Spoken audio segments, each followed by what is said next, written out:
Hello guys, welcome back to my channel. मेरा नाम है मेराज अनवर और मैं करता हूँ व्लॉगिंग इन पर। तो कैसे हैं आप सब? आई होप कि आप सब बिल्कुल मस्त और स्वस्थ होंगे। आज मेरे मोहल्ले में बच्चों सब का एक छोटा सा प्रोग्राम होने वाला है, तो व्लॉग में कंटिन्यू बने रहना आप लोग। तो चलिए आप लोग को दिखाते हैं। और आज की इस व्लॉग में आप काफी ज्यादा एंजॉय करने वाले हैं, आपको काफी ज्यादा मजा आने वाला है, तो इसलिए व्लॉग में कंटिन्यू आप लोग बने रहना।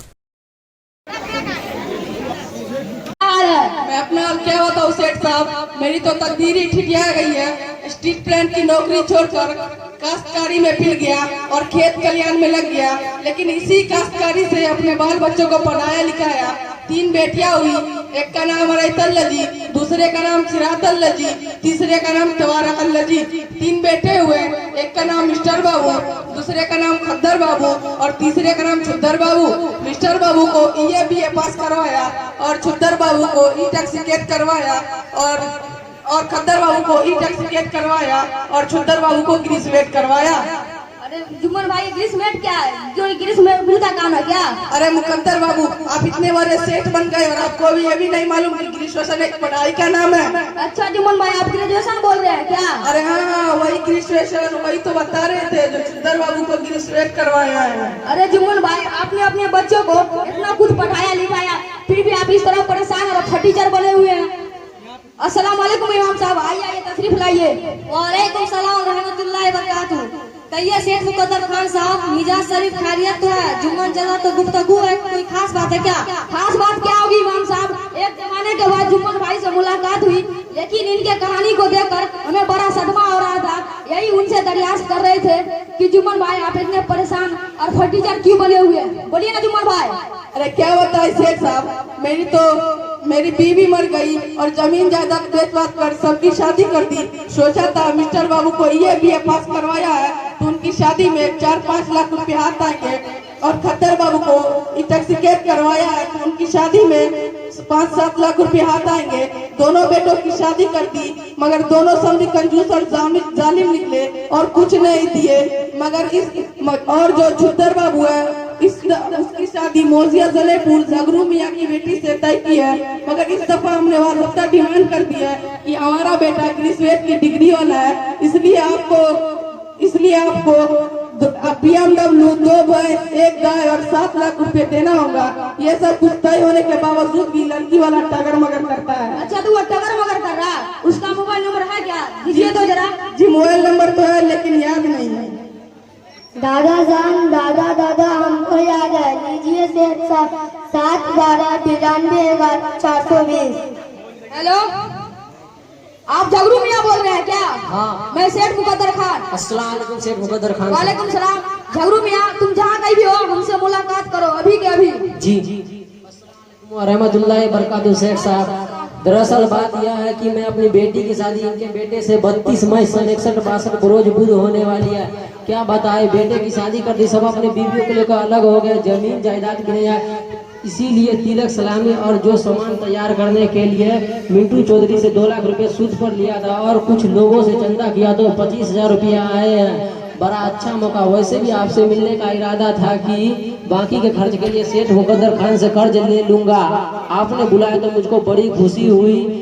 हम आपसे कुछ कहें सेठ जी? तो झगरू मियाँ, क्या बात है? कम से कम 20,000 चला दीजिए तो हमारा कुछ काम हो जाता।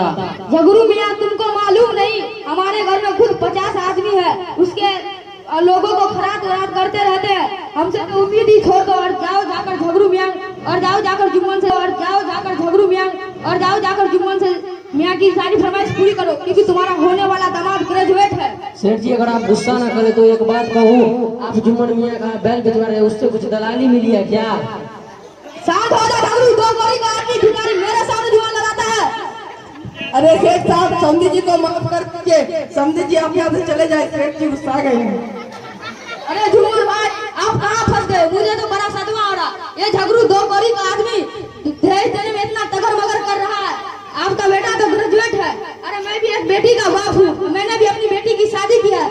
मालूम है, मेरा दामाद सिर्फ मैट्रिक पास है और लेकिन शाहरुख खान की तरह हैंडसम है। उसने कुछ मांग नहीं की, लेकिन हमने बेटी को बहुत कुछ दिया। और 900 बाबू को तो एक थार, 500 सीसी का बुलेट, 3,000 का जूता, 51,000 की शेरवानी और 3,000 की एक चड्डी दी। अब बस कीजिए, आप लोगों की बात सुन के तो मेरे कान पिघल गए। ऐसा लगता है कि मेरे आंखों से खून बोलने लगे, तौबा तौबा अस्तगफिरुल्लाह अस्तगफिरुल्लाह। ये तौबा इस्तगफार क्यों कर रहे हैं इमाम साहब? हाजी शेख मुकद्दर खान साहब, आपकी बात तो ठीक है, अल्लाह ताला ने आपको नवाजा है तो खुशी से अपनी बेटी की शादी में दहेज में बहुत कुछ दिया और ये सुन्नत भी है, इसलिए हुजूर सल्लल्लाहु अलैहि वसल्लम ने अपनी बेटी हजरत फातिमा को दहेज दिया था। लेकिन ये जुम्मन चाचा जो लड़की वाले से इतना डिमांड कर रहे हैं, ये तो सरासर हराम है, बेटी वाले पे जुल्म है, तिलक सलामी और दहेज तो बिल्कुल नाजायज है। दादा जान, एक दफा दारुल उलूम बारा साहब ने हमारे उस्ताद खलास में फरमा रहे थे कि इस जमाना में लड़का वाला तिलक सलामी और दहेज का मुतालबा करके लड़की वाला पे जुल्म तो करता है, लेकिन बाद लड़की वाला भी सनक जाता है कि झूठी शोहरत और नामोरी के लिए इतना फिजूल खर्च करते हैं कि दूसरे बेचारे गरीब मिस्किन उसको देख कर अफसोस मचता है और अपनी गरीबी को अल्लाह के नासुकी पर आमादा हो जाते हैं। खामोश हो जा, एक बित्ते का लंबी लंबी बातें करने लगा है। चुप रहिए इमाम साहब, जैसे हमको मालूम नहीं कि आपने अपने बेटी की शादी की है तो दहेज नहीं लिए, ये लड़की वालों पर जुल्म नहीं है तो क्या है? जैसे हमको मालूम नहीं कि आपने अपने बेटी की शादी की है तो 2 लाख रुपए और वॉशिंग मशीन फ्रिज का खर्चा लिया है और आपको 2000 की चड्डी नहीं दिया तो आप हर रोज फोन करके ताना मारते हैं उसको। हाजी शेख मुकद्दर खान साहब, हमने तो तिलक सलामी थोड़ा ही लिया, वो तो लड़की वाले ने दहेज भी दिया, आपको क्या मालूम? तिलक सलामी और दहेज तो सुनना था। जाइए जाइए, हाल जोतिए, घास काटिए, गोबर उठाइए। चुप रहिए इमाम साहब, अगर आप हमारे मस्जिद के इमाम नहीं होते तो यहीं पर कान पकड़ के बाहर फेंक देते। अस्सलामु अलैकुम वरहमतुल्लाहि वबरकातुहू। वालेकुम सलाम रहमतुल्लाहि वबरकातुहू। खैरियत से है मौलाना जाफरी? ये तो ठीक है अल्हम्दुलिल्लाह, लेकिन ये बहसों मुबासा कैसे चल रहा है? कोई खास बात तो नहीं, बस ये जुम्मन चाचा अपने बेटे छेतर बाबू की शादी कर रहे हैं, जो लड़की वाले से तिलक सलामी और दहेज की मांग चांग कर रहे हैं, जो बिल्कुल नाजायज और हराम है। यही इनको समझा रहे हैं तो खिसिया रहे हैं, उल्टा हम ही पर बरस पड़े, कहने लगे कि तो आपने भी तो अपने बेटे की शादी में दहेज लिया, अगर हमने लिया तो कौन सा गलत कर दिया? दहेज लेना सुन्नत है, सलामी लेना नाजायज है। इमाम साहब, आपका मुताना कम है, तिलक सलामी हो या दहेज की मांग सब नाजायज है। दहेज एक लानत है, इसके बाद खानदान तबाह बर्बाद हो रहे हैं, आपस में नफरत, दुश्मनी और बाहर में अदावत की बुनियादें बन रही है। मुस्लिम आश्रम में तालीम की कमी ने शादी ऐसे नेक और आसान काम को निहाद सर बना दिया है।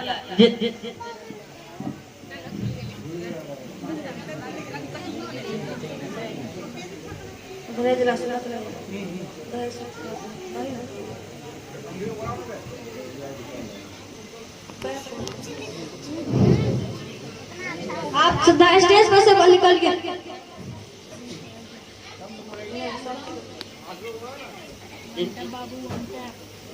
अस्सलाम वालेकुम, आप मौलाना जाफरी का साथी बोल रहे हैं?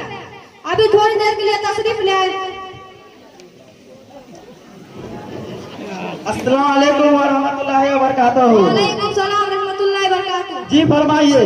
बस सिर्फ इतनी बातें करनी है कि आपका मौलाना जाफरी, आपका समझे मौलाना जाफरी ने दहेज की मांग की थी या नहीं? समझे साहब तो नहीं कुछ कहा था, लेकिन उनके नौका बाबू मौलाना चांद ने किसी दोस्त के जरिए फोन करवाया था कि 3 लाख रुपया और एक मोटरसाइकिल देना होगा, वरना मेरे वालिद बहुत नाराज हो जाएंगे, वो आपको खुलकर नहीं कह सकते, लेकिन हमको इशारा कर दिया था, इसलिए उस मौका से हमें बड़ी परेशानी लाहक हो गई थी। लग रहा था हार्ट फेल हो जाए, मगर मैं ठहरा, बेटी वाला मरता क्या न करता। 2 सालों से लॉकडाउन की वजह से सारा धंधा पानी बनता, खैर खुदा करके कर्ज ब्याज करके सारा इंतजाम करना पड़ रहा। बेटी वाला तो वैसे भी कहीं का नहीं रहता, और जाए ना जाए सब दोहरा रह जाता। दादा जान, आप तो जाहिल है, खेती बाड़ी में लगे रहते तो मालूम नहीं, लेकिन ये तो आलिम मौलवी इमाम जाहिल सभी लोग जायज लेकर लड़की वाला को नट में डाल रहा है, ये मालूम नहीं हो रहा कि सही क्या और गलत क्या है। कितना अच्छा होता कि हम अपने उस्ताद असद मुफ्ती साहब को बुलवा कर मालूम कर देते कि हम लोग मुसलमान हैं, अल्लाह रसूल के मानने वाले, ऐसा ना हो कि हमारा कोई अमल अल्लाह की नाराजगी का सबब बने। हाँ पोता, तुम सही बोल रहे हो, बुला लो अपने आप। अस्सलाम वालेकुम हज़रत मुफ्ती साहब। वालेकुम अस्सलाम, कहो अजीज बयान, क्या हाल है? एक जरूरी मसला था कि शायद अगर आप आ जाते तो बड़ी नवाजिश होगी। जी मैं आ रहा हूँ।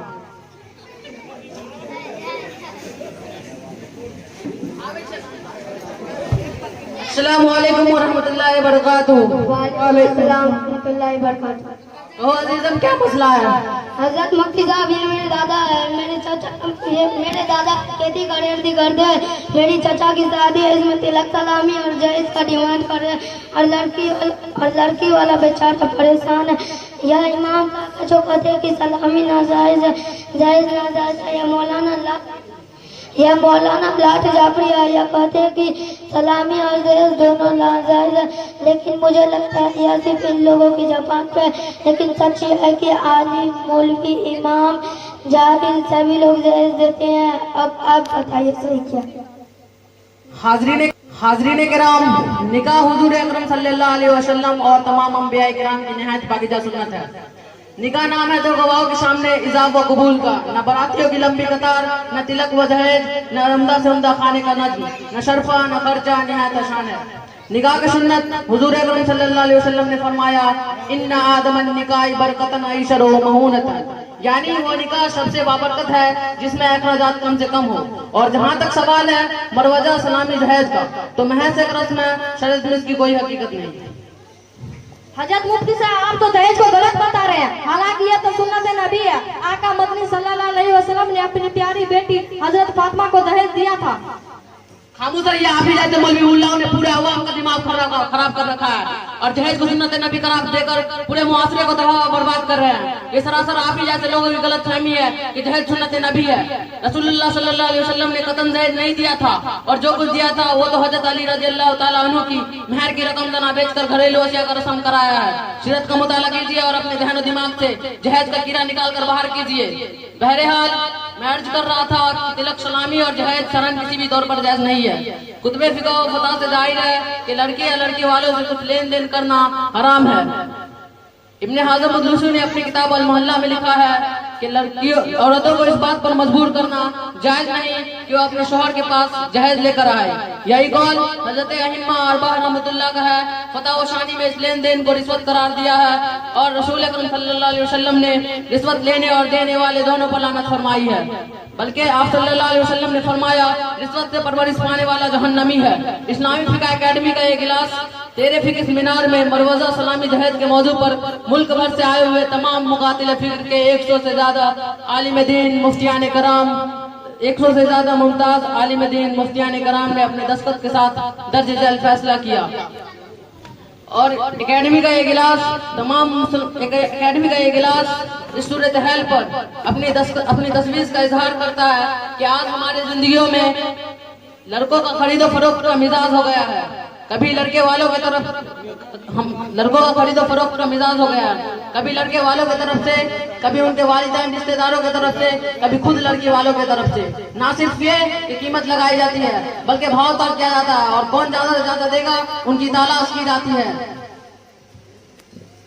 एकेडमी का ये गिलास तमाम मुसलमानों को इस तरफ मुतवज्जा करता है कि वो मुस्लिम मुआसरे को उन खुदूद पर मुतवज्जा करे जो मोहम्मद अरबी सल्लल्लाहु अलैहि वसल्लम ने उनके लिए तजवीज़ फरमाया और शादियों को हर तरह से सादा रखने का हुक्म दिया है। इरशाद नबी इन्ना आदमन निकाह बरकतन ऐशर व महूनतन के मुताबिक बगैर कब्र दबाव फरमाया मुतालबा नीस इसराफ व तबदीर के सुन्नत नबी अंजाम देने का हुक्म किताब और सुन्नत से साबित देने का हुक्म किताब और सुन्नत से साबित है, उसी पर तमाम मुसलमानों को अमल करना चाहिए। आज से तौबा करते हैं कि दहेज का कीड़ा दिमाग से निकाल कर फेंक देंगे और तकरीरों में आदमी सबसे मिला समझाएंगे। अस्सलाम वालेकुम। वालेकुम अस्सलाम। अल्लाह हम सबों को इस गंदी खुराफात से बचने की हिफाजत फरमाए, हमारी हिफाजत फरमाए।